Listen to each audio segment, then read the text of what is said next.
वनकम वंदनम स्वागतम नमस्ते सत श्री अकाल अस्सलाम वालेकुम। हेलो दोस्तों, मैं आपकी प्रिय दोस्त प्रियंका सभी का स्वागत करती हूँ टाइम्स ऑफ यूपीएससी के चैनल पे। आज डेट है 15 अक्टूबर, डे है ट्यूसडे। देख लेते हैं कौन कौन से आर्टिकल हैं आज। देखिए, अभी आपको पता होगा रिसेंटली जम्मू एंड कश्मीर में जो है यूनियन टेरिटरी है, इसमें इलेक्शन हुआ था। ठीक है, तो फाइनली जो है यहाँ पे अलायंस की गवर्नमेंट बनी है, यानी कांग्रेस और वहाँ की लोकल गवर्नमेंट जो लोकल पार्टी थी उनके द्वारा मिलकर जो है यहाँ पे गवर्नमेंट बनाई जाने वाली है। ठीक है, मतलब पार्टी इलेक्ट हो गई है, यानी है ना, जीत जो है इनके पार्टी की हुई है।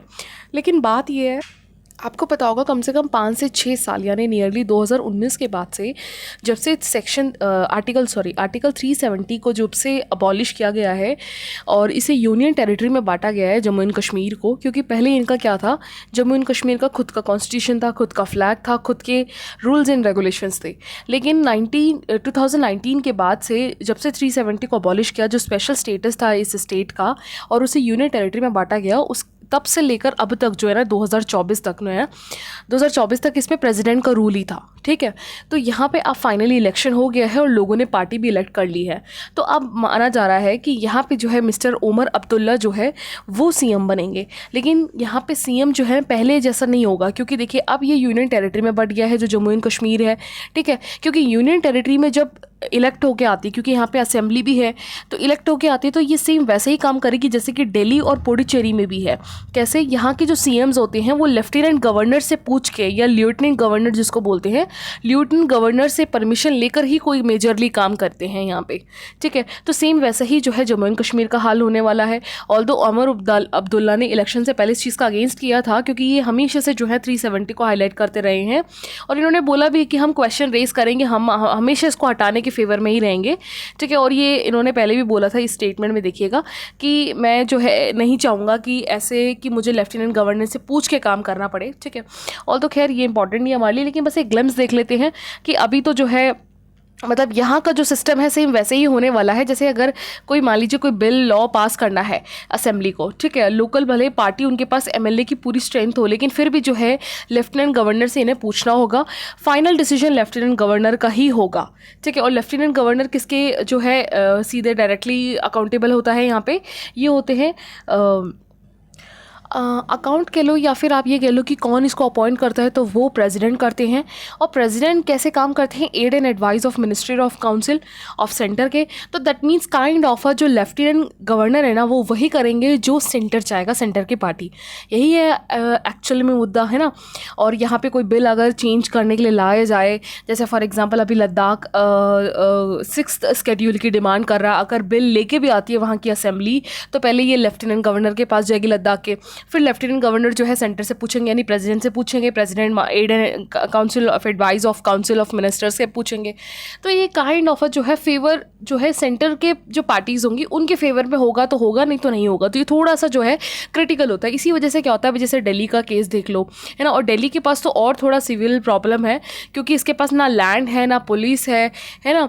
तो ये सारी चीज़ें, इसके पास खुद एक और अथॉरिटी जो है यहाँ पे नहीं है। 3 अथॉरिटी है जो दिल्ली के पास नहीं है, मैं एक भूल रही हूँ यहाँ पे, प्लीज़ आप बताइएगा। लैंड, पुलिस के अलावा कौन सा अथॉरिटी जो दिल्ली गवर्नमेंट के पास नहीं होता, सेंटर के पास होता है। ठीक है, तो इस तरीके से यानी एलजी के पास होता है। तो इस तरीके से सेम ही इशू जो है यूनियन टेरिटरी में होता है। तो यहाँ पे हम एक बार एग्जाम पर्सपेक्टिव से देखें तो आप एक बार जो यूनियन टेरिटरी वाला जो चैप्टर है लक्ष्मीकांत से, उसको प्लीज़ एक बार गो थ्रू कर लीजिएगा। ऑल्दो हमने मोटा मोटा इसमें डिस्कस कर लिया है क्या इंपॉर्टेंट है। ठीक है, नेक्स्ट आर्टिकल चलते हैं। देखिए यहाँ पे क्या है, एक्चुअली आपको पता होगा कि कोविड के बाद से ना, कुछ टाइम पहले भी, 4 महीने पहले भी ये पेपर काफ़ी ज़्यादा न्यूज़ में था कि बीएचयू की तरफ से ना एक पेपर एनालाइज करवाया गया। किस बारे में, कि जो वैक्सीन यूज़ किए हैं, कोविशील्ड और कोवैक्सीन, है ना, कोविड के टाइम पे, तो ये एक बीएचयू के द्वारा रिसर्चर्स में ये निकाला गया कि ये जो शील्ड, ये जो वैक्सीन्स दी है ना, ये बहुत ही हार्मफुल है। दैट मीन्स इससे बहुत ज़्यादा लोगों को जो है नेगेटिव इम्पैक्ट देखने को मिलता है। ऑल्दो इसका रेशो बहुत कम है, लेकिन इसमें ये बताया गया है कि बहुत ज़्यादा एक अलग तरीके से जो है रेप्लिकेट हो रहे हैं। ऑल्दो यहाँ पे अगर आप इसके सर्वे की बात करोगे तो देखिए ये फ़ोन कॉल से हुआ था, जब 1 साल वैक्सीन को लगे हुए हो गया, 2021 के वैक्सीन में लगने के बाद इसको जो है तब लिया गया इसका डेटा, स्पेसिफिकली टेलीफोन से पूछ के। ऐसा नहीं है कि घर घर घर जाके जो सर्वे लेते हैं वैसा नहीं, यहाँ पे टेलीफोन लेकर जो है यहाँ पे एडोल्ट्रेंट और बच्चों से पूछ के जो है एडल्ट जितने भी हैं डेटा कलेक्ट करेंगे। ऑल दो यहाँ पे राइटर एक्चुअली क्या देखिए बहुत बड़ा कंट्रोवर्सी बन जाता है ये, ठीक है। तो ये कंट्रोवर्सी मुद्दा है, इंपॉर्टेंट नहीं है एग्जाम पर्सपेक्टिव से, लेकिन फिर भी मैं आपको एक बार ग्लिम्स दे देती हूँ। यहाँ पे ओवरऑल राइटर जो है क्रिटिसाइज कर रहे हैं ICMR को, जो mainly Indian council of medical research है, क्योंकि यही मेन जो है इंपॉर्टेंट रोल प्ले करता है वायरोलॉजी से रिलेटेड। वायरस से जो भी कोई केस आता है, कोई इशू होता है, कोई रिसर्च एंड डेवलपमेंट होता है, तो आपको अथॉरिटी से यहाँ पे परमिशन लेना होता है। तो यहाँ पे कहीं ना कहीं ICMR की लापरवाही बताई है। ऊपर से मेथोडोलॉजी को गलत बताया राइटर ने कि जिस मेथड से आपने यूज़ किया है फ़ोन से वो गलत है, ठीक है। और इवन ये भी बोला कि कोविशील्ड और कोवैक्सीन अगर आप गलत वेरिएंट बता रहे हो इसे कि अगर इससे भी नेगेटिव इम्पैक्ट होगा तो मतलब इसका श्योरिटी नहीं है, क्योंकि इसका जो रेशियो है ना, जैसे 1:1000 में 1000 या 10,000 के आसपास ले लो, ये कि अगर 10,000 लोगों ने लिया तो उसमें से शायद एक को होगा। ये बात पहले भी डिस्कस हुआ था काफ़ी ज़्यादा कि ऐसा नहीं है कि इन वैक्सीन से बहुत ज़्यादा ह्यूज इम्पैक्ट होगा कि भैया 10,000 लोग ले रहे तो 5,000 लोगों को इसमें नुकसान हो रहा है, तो बहुत ह्यूज अमाउंट में नहीं है, बहुत रेयर है, बहुत रेयर केस में होता है, ठीक है। तो इसी चीज़ को यहाँ पे क्रिटिसाइज़ किया गया है। ऐसा इतना इंपॉर्टेंट नहीं है, लेकिन ICMR के बारे में फिर भी आप पढ़ लीजिएगा। ICMR जो कि मेनली आपका बहुत बड़ा रोल प्ले करता है, और इसी ने जो है कोविड में जो भारत बायोटेक था, ठीक है, इसने इसके साथ मिलकर नेशनल जो इंस्टीट्यूट ऑफ वायरोलॉजी है, इन्होंने मिलकर ही जो है भारत टेक के साथ ये वैक्सीन वगैरह जो है बनाने का काम शुरू किया था, ठीक है। बहुत ही इंडिया की हाई रिस्पॉन्सिबल बॉडी है, formation of coordination promotion of bio research, ठीक है, बायोमेडिकल रिसर्च के लिए ICMR सबसे बड़ा जो है अथॉरिटी है ये इंडिया की, ठीक है। तो ये था। नेक्स्ट आर्टिकल देख लेते हैं। देखिए यहाँ पे क्या हुआ है कि अभी रिसेंटली ना जस्टिस JB पर्दीवाला और मनोज मिश्रा के अंडर में ना सुप्रीम कोर्ट के इलाहाबाद कोर्ट में, ऑल दो पहले इलाहाबाद कोर्ट था, फिर उसके बाद सुप्रीम कोर्ट में केस गया किस बात के लिए कि एक 60 साल के इंसान जो है, एक पर्सन थे, उन्होंने जो है सुसाइड कर लिया। एक्चुअली उनके घर फैमिली वाले और जो उनके फ्रेंड्स कलीग्स हैं वो ये बोल रहे हैं कि ऑफिस से प्रेशर आया था उन्हें वॉलंटरी रिटायरमेंट के लिए। तो इस प्रेशर की वजह से क्या हुआ कि ये जो 60 ईयर्स का इंसान था इन्होंने सुसाइड कर लिया, ठीक है। तो इसी चीज़ की हियरिंग करते हुए इनके ब्रदर जो है जिन्होंने सुसाइड किया था, उनके ब्रदर ने यहाँ पे FIR फाइल करवाई यहाँ पे कंपनी के अगेंस्ट, ठीक है। तो यहाँ पे जो है इसकी बात सुनवाई करते हुए सुप्रीम कोर्ट ने बोला, बहुत स्ट्रिक्टली एक्शन उठाने के लिए बोला है, क्योंकि क्या होता है कि आजकल जो है सुप्रीम कोर्ट ने बोला है कि वर्क फोर्स में सुसाइड का जो केस है वो बहुत ज़्यादा दिन ब दिन बढ़ता जा रहा है, लेकिन सोशल मीडिया के ग्लोरीफाई एज में जो है इसको कहीं ना कहीं नेग्लेक्ट भी करता हुआ दिख रहा है सोसाइटी, ठीक है। तो उसी पर यहाँ पे वर्डिक्ट था इसका, है ना। और इसके अलावा जैसे यहाँ पे ऑल तो देखिए यहाँ पे ये एक पॉइंट और भी बता रहे हैं सुसाइड से रिलेटेड, जैसे कि क्या होता है कि कई बार क्या होता है इस सुसाइड का, जैसे कि अभी इससे पहले सुसाइड अगर ज़्यादातर देखे गए तो डाउरी डेथ्स में बहुत देखे गए हैं कि जैसे शादी हो गई, शादी के बाद डाउरी के केस में जो है फीमेल सबसे ज़्यादा जो है सुसाइड करने वाला केस बहुत आता था, और उसको इवन उसके लिए सेक्शन 30 ऑफ पीनल कोड को जो आज अब भारतीय न्याय संहिता है उसमें भी बरकरार रखा गया, 10 साल की सज़ा दी जाती है, ठीक है। लेकिन इसका नो डाउट ये जो आपका मान लीजिए कोई सुसाइड कर रहा है वो नोट लिख के भी जा रहा है, तो कई बार क्या होता है इसका मिसयूज़ भी होता है। तो यहाँ पे ये भी बताया गया इस केस में कि ऐसा नहीं है कि अगर कोई सुसाइड कर ले और वो नोट में नाम लिख जा रहा है तो वो इनफ है, दैट मीन्स वो उस नाम से फिर जो है वो पर्सन की जो है कि यही अकाउंटेबल है और इसी ने इसको जो प्रेशराइज करके सुसाइड करवाया तो उसको डेथ पेनल्टी या फिर उस पर जो है केस चार्जेस लगेगा। इट्स नॉट इनफ, ठीक है, क्योंकि मिसयूज़ होने का चांसेस भी उतना ही ज़्यादा है। तो यहाँ पे ये चीज़ बोली गई है सुप्रीम कोर्ट के रूल्स में, ठीक है। तो यहाँ पे ऑल्दो जो है और बाकी मटेरियल्स जो रिकॉर्ड्स होंगे वो ज़्यादा ज़रूरत होगा कि सुसाइड, क्योंकि देखिए इसका ये बात भी सही है कि क्या पता उस इंसान ने गुस्से में लिख दिया हो, क्या पता किसी और ने लिखा हो, चांसेस तो खैर किसी और ने नहीं लिखा होता। अगर उस पर्सन ने लिखा होता कि मैं फ़लाना फ़लाना के कारण मर रहा हूँ, इन्होंने ही मुझे प्रेशराइज़ किया, तो वो ये वन साइड हुआ ना, इस पर्सन के साइड ही हुआ, इस पर्सन की साइड तो अभी हुआ नहीं। तो प्रॉपर रिकॉर्ड्स के साथ जो है इस पर यहाँ पे जो है केस सुनवाई करी जाएगी, ठीक है। तो यही चीज़ है, बाकी क्या सोल्यूशन है, बाकी ऐसा कुछ बताया नहीं है इसमें, बाकी देखते हैं आगे, ठीक है। नेक्स्ट आर्टिकल चलते हैं। तो देखिए यहाँ पे आपको पता होगा मिस्टर वांगचू जो है बहुत लंबे टाइम से यहाँ पे भी लद्दाख के लिए जो है प्रोटेस्ट कर रहे हैं 6th शेड्यूल के लिए। तो यहाँ पे राइटर इसी चीज़ को रिवाइज़ करवा रहे हैं। देखिए एग्जाम पर्सपेक्टिव से तो आपको चीज़ें यहाँ पे क्या याद रखना है, क्योंकि ये आर्टिकल इतना लाइन बाय लाइन इतना इंपॉर्टेंट नहीं दे रहा। एक तो देखिए हिमालयन स्टेट कौन कौन से हैं वो आपको पता होने चाहिए, ठीक है। दूसरी बात जो है यहाँ पे 6th शेड्यूल पता होना चाहिए कि क्या है। एग्जाम पर्सपेक्टिव से आपका यही दो चीज़ आपका इंपॉर्टेंट काम दे। यहाँ पे देखिए, सबसे पहले हम एक बार सिक्स्थ स्केड्यूल को देख लेते हैं, ऑल्दो यहाँ पे फिफ्थ का भी कंपैरिजन है। सबसे पहले अगर आप एप्लीकेबिलिटी देखोगे तो सिक्स्थ स्केड्यूल मेनली किसके लिए होता है, ट्राइबल एरिया के लिए होता है, स्पेसिफिकली जो नॉर्दर्न स्टेट्स हैं, ठीक है, 4 नॉर्दर्न स्टेट्स के लिए। और यहाँ पे एडमिनिस्ट्रेशन जो है यहाँ किसके द्वारा चलाया जाता है, जो सिक्स्थ स्केड्यूल में जो स्टेट्स होते हैं, डिस्ट्रिक्ट काउंसिल और रीजनल काउंसिल। एक्चुअल में जो वांगचू डिमांड कर रहे हैं ना, वो इसी चीज़ की कर रहे हैं कि उनका खुद का काउंसिल हो, उनके खुद के रीजनल काउंसिल्स हों, ताकि वो अपना गवर्नेंस खुद चला सके, ठीक है। तो यहाँ पे जो है अब एडमिनिस्ट्रेटिव पावर किसके पास होगा, extensive power including executive, legislative, judicial power, all derivated from the constitution से ही चलेगा। एम्फोसाइसिस क्या होगा, मोर ऑन सेल्फ गवर्नेंस पे होगा। यहाँ पे भले सेंटर मेन डोमिनेंट हो, लेकिन फिर भी जो है यहाँ पे सेल्फ गवर्नेंस पे ज़्यादा एम्फोसाइज किया जाएगा, ठीक है। और पैसा एक्ट जो आपकी फिफ्थ स्केड्यूल एक्ट में यूज़ होता है, पैसा एक्ट 1996, वो एप्लीकेबल नहीं होगा सिक्स्थ स्केड्यूल में, ठीक है। तो ये आपका सिक्स्थ स्केड्यूल है, ठीक है।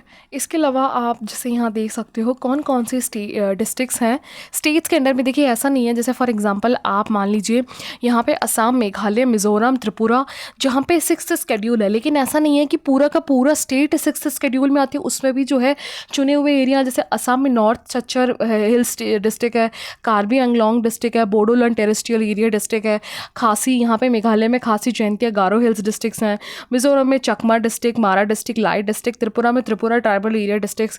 ये एरिया जो हैं आपके मेनली सिक्स्थ स्केड्यूल में यानी ऑटोनॉमस डिस्ट्रिक्ट काउंसिल्स के अंडर में आते हैं ये, ठीक है। रेस्ट ऑफ द जो है आपकी फिफ्थ स्केड्यूल में कवर होता है, लेकिन यहाँ पे जो है सिक्स्थ स्केड्यूल में ये रीजन्स हैं, आपको ये पता होने चाहिए, ठीक है।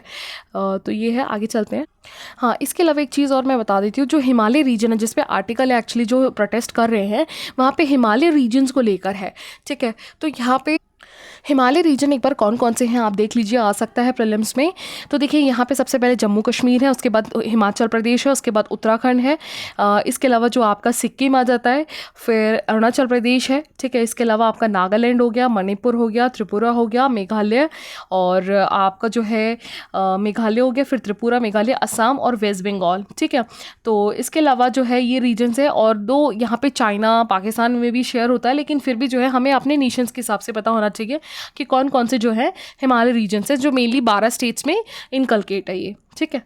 तो देख लेते हैं इसमें क्या है। देखिए एक्चुअली बात है ना, राइटर जो है बेसिकली हिस्टोरिकली जा रहे हैं। देखिए क्या होता है कि अभी आपको पता होगा कि यहाँ पे मिस्टर वांगचू जो हैं वो प्रोटेस्ट कर रहे हैं, ठीक है। और यहाँ पे सेम ऐसा ही कुछ जो है ना, पहले हिमालय रीजन्स पे एम्फसाइज करने के लिए या फिर हिमालय रीजन्स की पॉलिसी पे फोकस करने के लिए अगर किसी लीडर ने या किसी बहुत बड़े एक लेजेंड ने अगर काम किया हो, तो वो मिस्टर राम मनोहर लोहिया जी हैं। ये बहुत बड़े एक पॉलिटिशियन थिंकर थे, ठीक है। ये जबकि फ्रीडम फाइटर भी थे, है ना। इन्होंने हमेशा से जो है यहाँ पे सिनो इंडियन जो बॉर्डर्स है या फिर जो हिमालय रीजन है यहाँ पे एम्फसाइज किया है। और वही चीज़ जो है मिस्टर वांगचू जो है अभी अपने फ्रेंड्स के साथ जो है यहाँ पे सीनो इंडियन बॉर्डर से 1000 किलोमीटर क्रॉस करके यानी पैदल यात्रा से वो नेशनल कैपिटल आए हैं। ऑल्दो यहाँ पे ज़रूरत है, राइटर बता रहे हैं कि सिर्फ उनकी बात सुनी जाए कि वो बोलना क्या चाह रहे हैं। लेकिन यहाँ पे दिल्ली पुलिस ने क्या किया, यहाँ पे दिल्ली पुलिस किसके अंडर में है, सेंटर के अंडर में है। तो यहाँ पे दिल्ली पुलिस के द्वारा सेक्शन 144 BNS के तहत जो है यानी सेक्शन 163 के तहत यहाँ पे जो है इम्पोजिशन लगा दिया गया है इन्हें, ठीक है। लेकिन यहाँ पे राइटर बता रहे हैं कि देखिए यहाँ पे जो इनकी डिमांड है ना, वो काफ़ी हद तक वही बात है जो कि मनोहर लोहिया जी ने पहले बात करी थी, ठीक है। जैसे कि अगर आप बात करोगे, मनोहर लोहिया जी ने किस चीज़ पे बात करी कि हिमालयन स्टेट है, जो हिमालयन स्टेट है, ठीक है, जो मैंने बताया था ना कि 12 स्टेट्स है ओवरऑल जो हिमालय से मिलता हुआ है ना, जुड़ा हुआ, उन स्टेट्स का जो इशू है उससे रिकॉग्नाइज करना, या इवन जबकि जैसे उसके आसपास क्या होता है कि नेपाल भी है आपका, चाइना भी है उसका, बांग्लादेश भी है, इसके अलावा आपका भूटान भी है, इसके अलावा इधर पाकिस्तान भी है, अफगानिस्तान ऊपर थोड़ा बहुत बढ़ जाता है। तो इन रीजन्स के खुद के भी अपने अपने कॉन्फ्लिक्ट है, ठीक है। इसकी वजह से भी हिमालय रीजन्स में कहीं ना कहीं ये जो पीस है वो कहीं ना कहीं इम्फेक्ट होता है। तो यहाँ पे और ऊपर से अभी 2019 के बाद 370 को हटा दिया गया था। इसके अलावा यहाँ पे जैसे उत्तराखंड में तो काफ़ी बार जो है हम लैंडस्लाइड को फेस करते हैं, कभी फ्लैश फ्लड आता है, कभी सिक्किम भूटान का प्रॉक्सिमिटी होता है चाइना के साथ, कभी नॉर्थ वेस्ट फ्रंटियर्स को लेकर इशू होता है, कभी जियो पॉलिटिक्स, कभी टेररिज्म, कभी इंटरनल सिक्योरिटी, कभी नेशनल डिजास्टर, कभी एथनिक वायलेंस। आए दिन आप इन इन 12 जो स्टेट्स हैं, आपके जो हिमालयन वाले रीजन्स हैं, इनमें आप आए दिन कोई ना कोई कॉन्फ्लिक्ट्स देखते ही रहोगे, ठीक है। तो इसी चीज़ के बारे में यहाँ पे राम मनोहर लोहिया जी ने भी बोला था कि डेमोक्रेटिक पर्सपेक्टिव के हिसाब से यहाँ पे इन रीजन्स में अपना एक अलग पीस, अपना एक अलग जो है पॉलिसी की ज़रूरत है, ठीक है। जैसे इन्होंने बोला कि पहले क्या था, जब पोस्ट इंडिपेंडेंस के बाद भी जो है यहाँ पे हिमालय रीजन्स में पॉलिसी की बात जब लोहिया जी ने उठाई थी, तो उन्होंने यही इन्फोसाइज़ किया था कि जैसे यहाँ पे नेपाल है, यहाँ पे चाइना है, इसके अलावा जो लोकल वैलीज़ के लोग हैं, चाहे वो नागालैंड हो या कश्मीरी हो, यहाँ पे रिबेलियंस चलते रहते हैं आए दिन, है ना। तो इन चीज़ों को हमें इरेडिकेट करके यहाँ पे पीस एस्टैब्लिश करना ही मेन मोटिव है, ठीक है। जिस चीज़ का भी सपोर्ट जो है मेनली वांगचू भी करते आ रहे हैं, ठीक है।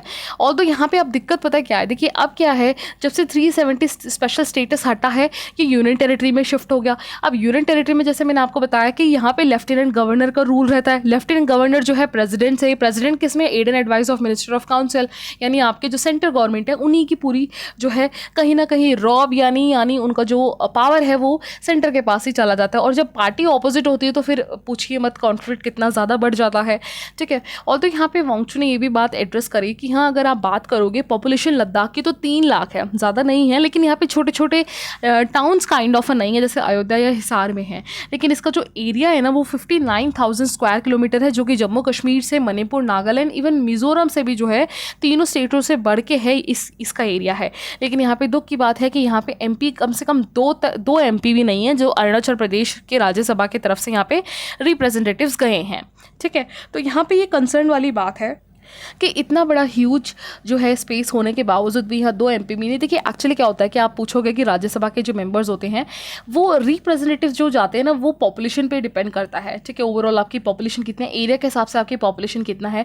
नो डाउट इसमें अरुणाचल प्रदेश के कंपेरेटिवली यहाँ पे एरिया इसका ज़्यादा है, लेकिन इस एरिया के अरुणाचल के हिसाब से उसकी पॉपुलेशन कितना, उस हिसाब से यहाँ पे रिप्रेजेंटेशन जाता है, ठीक है। खैर इसके अलावा जो है यहाँ पे एक और जो डिमांड है इनकी मेनली वो है 6th शेड्यूल की। आपको पता है 6th शेड्यूल जो हमने अभी डिस्कस किया, क्या होता है कि इंडिजिनियस जो ग्रुप है, स्पेसिफिकली जो ट्राइबल ग्रुप है, वो अपना ऑटोनॉमस अपना सेल्फ गवर्नेंस पे फोकस करती है, ठीक है। ऑटोनॉमस तो यहाँ पे जो है मेनली ले, इवन यहाँ पे पता क्या है, मेनली ले और कारगिल वाले रीजन को नहीं, यहाँ पे इन्होंने एक्चुअली पूरे लद्दाख को ही 6th शेड्यूल में बांटने के लिए मांगा है। जैसे मैंने आपको बताया भी, असम है, मेघालय है, ठीक है। इन स्टेट्स में जो है जिसको ATMM बोलते हैं, ठीक है, इन स्टेट्स में 6th शेड्यूल है, लेकिन ये पूरे ओवरऑल सारे स्टेट्स नहीं है, इनके कुछ पैचेस, कुछ एरिया हैं जो 6th शेड्यूल में है। जैसे मेघालय में गारो खासी जयंतिया हिल्स है, ठीक है। तो वैसे ही जो है यहाँ पे, लेकिन यहाँ पे इन्होंने 6th शेड्यूल ओवरऑल लद्दाख को ही मांगा है कि पूरे ओवरऑल जो है लद्दाख को 6th शेड्यूल दिया जाए। यहाँ पे इनके जो खुद के जो ऑटोनोमस डिस्ट्रिक्ट है वो डेवलप हो, खुद का ओन सेल्फ गवर्नेंस पे फोकस किया जाए। ऑल्दो यहाँ पे देखिए ये थोड़ा सा जो है क्वेश्चनेबल है, यहाँ पे थोड़ा सा चैलेंजिंग है ये, ठीक है। तो यहाँ पे ये मोमेंट सिर्फ और सिर्फ पॉलिटिकल डिमांड नहीं है, यहाँ पे इनके लैंड, इनके जॉब, इनके कल्चर्स, इन लोगों के जो सोशल डेमोक्रेसी है इन पे भी है, ठीक है। ऑल्दो यहाँ पे वांगचू ने ये भी एड्रेस किया है कि देखिए इन्होंने जो है यहाँ पे हाइडल प्रोजेक्ट्स का अगेंस्ट नहीं कर रहे हैं। एक्चुअली वांगचू जो है यहाँ के डेवलपमेंट जो हो रहा है उसके तरीके पे अगेंस्ट कर रहे हैं, राइटर बता रहे हैं, क्योंकि Wangchuk he also a engineer और he is also a inventor, जिसकी वजह से इन्होंने अपने एरिया लोकल रीजन में न्यू एजुकेशन मूवमेंट भी चलाया था, जिसकी वजह से इन्हें 2018 में रमन मैगत्से जो अवार्ड है उससे नवाजा गया है। दैट मीन्स ये तो है कि जो मिस्टर वांगचू हैं ऐसा तो नहीं है कि लद्दाख रीजन के डेवलपमेंट के अगेंस्ट है, ठीक है, ऐसा नहीं है, लेकिन ये कह रहे हैं कि यहाँ का डेवलपमेंट इस एरिया के इस एरिया के इकोलॉजी, इस एरिया के सेंसिटिविटी, इस एरिया के एथनिक ग्रुप के फेवर में होना चाहिए, तभी वो फ़ायदा है। अदर देन वो उनके लिए भी हार्मफुल है, वो इन्वायरमेंट के लिए भी हार्मफुल है ना। तो ये बात है मेनली इसमें, ठीक है। तो इसके साथ साथ जो है यहाँ पे ये भी बताया जा रहा है कि देखिए तो इन्होंने यहाँ पे जो प्रोटेस्ट करने का तरीका है ना मिस्टर वांगचू ने, तो देखिए गांधी जी के ही तरीके से बहुत शांति से, ऐसा नहीं बहुत हो हल्ला, बहुत शोर शराबा या ऐसा वाला कोई तरीका नहीं अपनाया इन्होंने, बहुत ही शांत पीसफुल से। तो इसी वजह से क्या होता है, यहाँ पे राइटर बता रहे हैं कि पुलिस को समझ नहीं आया कि इन्हें ऐसे कैसे हैंडल करना है, ठीक है। तो इसी वजह से यहाँ पे सेक्शन 144 लगा दिया है। तो यहाँ पे अब क्वेश्चन आ जाता है कि किस तरीके से यहाँ पे ट्राइबल पॉपुलेशन की जो डिमांड्स है, ट्रेडिशनल वे ऑफ लिविंग है, वो कहीं ना कहीं एडवर्स इम्पैक्ट ना हो जाए इस न्यू डेवलपमेंट की वजह से, ठीक है। तो यहाँ पे वही बात है, राइटर बता रहे हैं कि हमें जो चीज़ याद दिला देती है वो यही बात है कि जो हमारे पुराने लीडर थे, जो मिस्टर राम मनोहर लोहिया थे, जो कि एक बहुत बड़े हिमालयन पॉलिसी की डिमांड कर रहे थे आज से कम 40-50 साल पहले, सेम वही चीज़ आज हमें जो है नए तरीके से वांगचू के फॉर्म में आई है, ठीक है। ऑल्दो यहाँ पे हम बहुत सारे मैगजीन, चाहे पहाड़ जनरल हो या फिर उत्तराखंड की हिमाल जो जनरल्स हो, इनमें बहुत बार हम जो है राइटर्स के द्वारा यहाँ के रीजन्स के बारे में, रेंजेस के बारे में, रोड्स के बारे में, ब्रिजेस के बारे में बात करते हुए देखा है। लेकिन यहाँ पे हमें फोकस करने की ज़रूरत है इसके जियोपॉलिटिक्स में, इसके ह्यूमन सिक्योरिटीज़ में, इसके कम्युनिटीज़ में, कि एक्चुअल में हिमालय रीजन्स को किस चीज़ की ज़रूरत है, इसकी सेंसिटिविटी कितनी ज़्यादा है, यहाँ पे इसके जो एथनिक ग्रुप्स हैं उनकी क्या डिमांड है, उसके अकॉर्डिंग यहाँ पे हमें जो है चीज़ों को चेंज करने की जो है सबसे ज़्यादा ज़रूरत है। तो ऑल्दो अक्टूबर 15 जो है 10th day of Sonam Wangchuck का जो है इनडेफिनाइट फास्ट था तिब्बतियन भवन के सामने दिल्ली में, ठीक है। और यहाँ पे ऑल्दो जो है डायलॉग्स हो रहे हैं उनके प्राइम मिनिस्टर के साथ, होम मिनिस्टर के साथ, ठीक है। ऑल्दो देखिए अभी तो ऐसा कोई सोल्यूशन नहीं निकला है कि क्या फाइनली सेंट्रल गवर्नमेंट ने बोला है, लेकिन होप सो कुछ अच्छा ही निकले, क्योंकि ये बात भी तो है ना यार, आप ये खुद सोचिए कि वांगचू अपने लिए तो नहीं मांग रहे हैं, अपने खुद के घर परिवार के लिए तो नहीं मांग रहे हैं ना, वो ओवरऑल उनके पूरे ग्रुप, एथनिक ग्रुप, उनके पूरी कम्युनिटी, उनकी पूरी सोसाइटी के लिए डिमांड कर रहे हैं, पूरे रीजन के लिए डिमांड कर रहे हैं। और नो डाउट हिमालय रीजन सिर्फ और सिर्फ उन 12 स्टेट के लिए नहीं है, हिमालय रीजन पूरे इंडिया में अकाउंटेबल है। अगर आज हिमालय नहीं होता ना तो आपका जो क्लाइमेट है ना वो एडवर्स होता। आप Central Asia, Central West Asia से, इसके अलावा आपके मेडिटेरियन से आने वाले जो एयर हैं, ब्लिस्टर्स हैं, या फिर आपका जो रशिया से आने वाला बहुत ही ब्लिज़ार्ड जैसे बहुत कोल्ड विंड्स है ना, वो आपके इंडिया में हिट करता और पूरा का पूरा इंडिया डेजर्ट, कोल्ड डेजर्ट में कन्वर्ट होता, ठीक है। तो ये बहुत ही बड़ा कंट्रीब्यूशन है। तो हमारी पूरी जो पॉपुलेशन है, हम सब अकाउंटेबल हैं हिमालय रीजन्स को सेव करने के लिए, प्रिजर्व करने के लिए, ठीक है, not for the Wangchu, mister only Wangchu, ठीक है। तो देखते हैं आगे गवर्नमेंट क्या इस पर इनिशिएटिव लेती है, ठीक है। तो नेक्स्ट आर्टिकल है, देखिए अभी क्या होता है, मिस्टर जयशंकर जो हमारे एक्सटर्नल मिनिस्टर हैं, एक्चुअली पाकिस्तान गए हैं। ये बहुत ही बहुत ही इंटरेस्टिंग केस है। आपको पता है अभी 1 साल पहले, कम से कम 1.5 साल पहले जो है एक्सटर्नल मिनिस्टर जो वहाँ के थे पाकिस्तान के, बिलवाल भुट्टो जरदारी, उनके साथ काफ़ी ज़्यादा कॉन्फ्लिक्ट हुआ था बातों बात में, क्योंकि जयशंकर ने उन्हें बहुत बड़ा जो है स्पोक्स पर्सन में as a terrorism industry promoter और जस्टिफायर के फॉर्म में बोला था, एलिगेशन लगाया। ऑल्दो मिस्टर भुट्टो ने कहीं ना कहीं जो है विक्टिम कार्ड तो प्ले किया ही है। खैर, अब बात ये है कि अभी एससीओ की मीटिंग है, तो मिस्टर जयशंकर जो है पाकिस्तान गए हैं, तो देखते हैं आगे जो है इंगेजमेंट होती है तो क्या क्या होता है, क्या क्या निकलता है। तो बहुत लंबे टाइम के बाद एक वापस से मौका आया है पाकिस्तान को इंडिया के साथ एक अच्छा रिलेशनशिप को मेंटेन करने का। देखते हैं वो कितनी समझदारी, सूझबूझ से जो है, सोच बूझ से अपनी चीज़ों को आगे लेते हैं। बाकी ये इतना इंपॉर्टेंट नहीं है, लेकिन आपको एससीओ के मेंबर्स के बारे में पता होना चाहिए। हम एक बार देख लेते हैं। देखिए एससीओ में अगर हम बात करें तो देखिए यहाँ पे India, Pakistan, Iran, Tajikistan, China, Kyrgyzstan, Mongolia, Uzbekistan, Kazakhstan, Russia, ये सारे मेंबर्स हैं। एक बार ब्रीफ देख लेते हैं। एससीओ क्या है, जिसको हम बोलते हैं शंघाई कोऑपरेशन ऑर्गेनाइजेशन। इसका एम क्या है?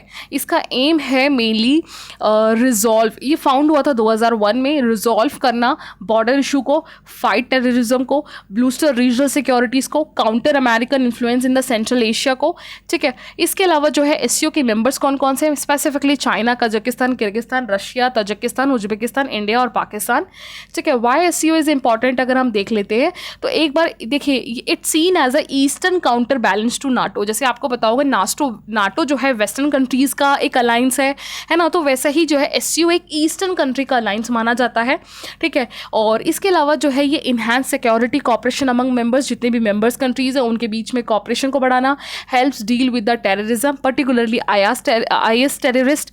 इसके अलावा increase economic cooperation in the region. इसके अलावा चाइना का जो one belt one road initiative है, नो डाउट इसमें चाइना बहुत बड़ा एक फाउंडर है और बहुत बड़ा फंडिंग मेंबर्स भी है, तो नो डाउट इसमें इसका ये थ्योरी तो बैठनी थी, ठीक है। इसके अलावा इंडिया का जो पुश है connectivity with Chabahar port Iran के साथ, उसको बढ़ावा देना। इसके अलावा international north south corridor connecting the sub continent Asia centre Asian countries को, ठीक है। स्पेसिफिकली ये इंडिया के लिए बहुत ज़्यादा बेनिफिशियल है, ठीक है। तो ये सारे सपोर्ट जो है एससीओ से ही हमें मिलता है, लेकिन इश्यूज़ है इसके साथ भी। क्या इशू है कि इंडिया का ऑब्जेक्शन है चाइना का one belt one road initiative के साथ, क्योंकि चाइना जो है इंडिया के एरिया से जो आपका कश्मीर लद्दाख है वहाँ से रोड निकालने की बात कर रहा है, लेकिन इंडिया ने ये सीधा अपोज कर दिया कि ये मेरी सोवर्निटी को जो है कहीं ना कहीं ठेस पहुंचा रहा है, हार्म पहुंचा रहा है। ठीक है, इसके अलावा हम इशू देखेंगे तो ट्रेडिशनल हॉस्टैलिटी का इशू है between the India and Pakistan, क्योंकि यहाँ पे जो है आए दिन टेररिज्म की वजह से, बॉर्डर एरिया की वजह से, चाइना पाकिस्तान के रिलेशन की वजह से जो है इंडिया के साथ पाकिस्तान का रिलेशन अच्छा नहीं है। ठीक है, इसके अलावा यहाँ पे जो है पाकिस्तान टेररिज्म को भी सपोर्ट करता है और बॉर्डर इशू बहुत ज़्यादा है, मनी लॉन्ड्रिंग का इशू काफ़ी होने की वजह से जो है SCO जो है काफ़ी अच्छा, जो मतलब अच्छा खासा प्लेटफॉर्म है ये मेजरली ये सेंट्रल एशिया के ईस्टर्न कंट्रीज़ का, लेकिन नहीं बन पाता आगे। इसके अलावा रशिया और चाइना का भी कहीं ना कहीं स्टैंड ऑफ होता रहता है यूक्रेन की तरफ। तो ये इशू हैं जिसकी वजह से SCO जो है, बाकी आप नाटो ले लो या फिर आप आसियान ले लो हो, ठीक है, उनके जैसे SCO जो है अपने आप को प्रोमिनेंट नहीं कर पाता। वरना आप खुद सोचिए ना, देखिए ये ग्रुप जो कंट्रीज़ है ना वो कितने मेजर ग्रुप्स हैं एशिया के। आप सोचिए चाइना एक इतना बड़ा ह्यूज कंट्री है, इंडिया इतना ह्यूज है, इसके अलावा रशिया, ये 3 तो प्रोमिनेंट कंट्री हो गए ना पूरे वर्ल्ड के। इंडिया के पास ह्यूज पॉपुलेशन है, चाइना के पास ह्यूज इकोनॉमी है, रशिया के पास ह्यूज टेक्नोलॉजी है। ये 3 खुद पूरे अगर मिल जाए ना तो अमेरिका की वाट लगा दें। खैर, तो यहाँ पे आपस में कॉन्फ्लिक्ट इतना ज़्यादा है कि ये नाटो को जो है डोमिनेट नहीं कर पाते हैं, नाटो इनको कर जाता है। तो ये है। ठीक है, तो ओवरऑल आज का आर्टिकल यही था। Thank you.